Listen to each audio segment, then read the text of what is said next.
Gledate Gorenjska poročila na GIF TV. Peter Buhinec, kakšno je bilo leto 2025, kako bi ga ocenili za samo občino in s kakšnimi koraki, zagotovo ne prav z lepimi, stopate v 2026? Če se ozremo v leto 2025, smo zopet na tem momentu, ko smo začeli leto brez občinskega proračuna. Na mizi in pa v pričetku izvajanja pa smo imeli 6 investicij, ki so posredno ali neposredno povezane z črpanjem evropskih sredstev.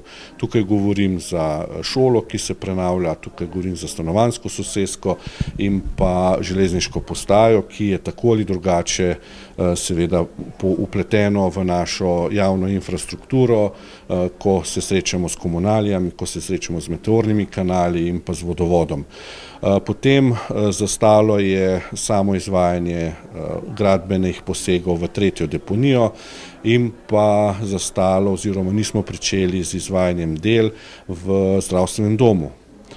Tukaj je bilo tudi nekaj investicij v vrtce, šole, tako da vse je obstalo in začetek ni bil, tako bom rekel, bleščeč, ampak s sprejetjem proračuna smo potem z majskimi meseci te investicije uspeli zagnati in izpeljati v rokih, ki so predvideni, tako da poletje je bilo, bom rekel, za Jesenice uspešno, veliko se je dogajalo, kar se tiče investicij, predvsem pa tisto, kar me najbolj veseli, da smo obogatili tudi družbeno življenje na Jesenicah z jeseniškim poletjem. Preko 40 dogodkov se je odvilo na Jesenicah letošnje poletje.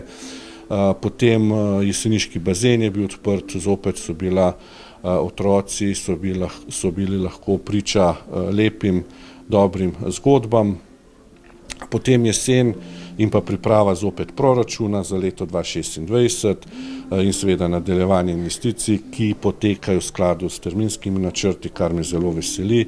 Tako smo končali gradbena dela v zdravstvenem domu, nekako smo spravili pod streho investicijo Julke Pibernik, se pravi vrtca na Jesenicah, ki je v izvajanju, in izdelali vso komunalno infrastrukturo za potrebe gradnje stanovanjske soseske Partizan.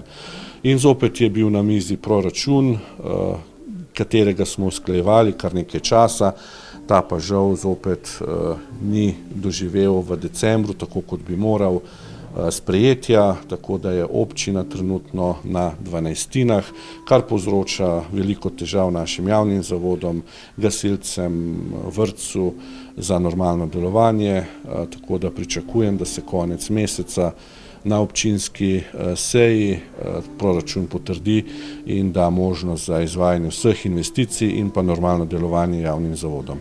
In še poslanica gledalkam in gledalcem Gorenjske televizije in pa vsem Gorencem. Naj bo leto, ki prihaja, srečno, zdravo, uspešno in pa dragoceno nadaljevanje vsega, kar delamo za občane in občanke.